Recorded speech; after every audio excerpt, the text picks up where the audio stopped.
Correct clamping must take place before threading Ocal PVC coated conduit using handheld threaders.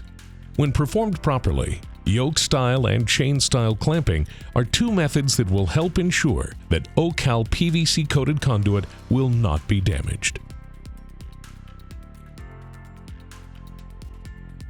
When you use a yoke style vise, you should replace both the upper and lower jaw inserts with specially designed Ocal jaw vise adapters. These adapters provide greater clamping force and prevent the pipe from spinning during the threading process.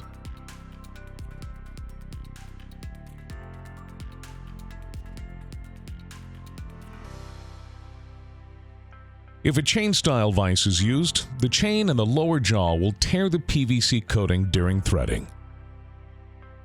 To prevent damaging the coating, installers fabricate shells from standard rigid steel conduit that fit over the PVC-coated conduit, protecting the chain from coming into direct contact with the PVC coating.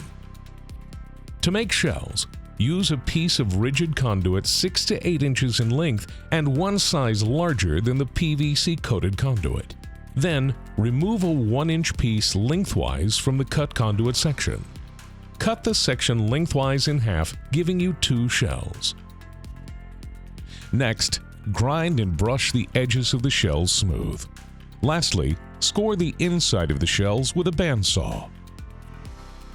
To clamp with a chain, place a shell on top of the lower jaws, then rest the conduit on top of the bottom shell. Place the second shell on top of the conduit. Now you're ready to clamp the chain to secure the conduit.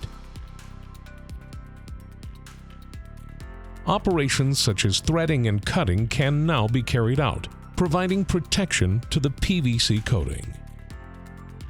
To learn more about Ocal products and technical specifications, scan this QR code.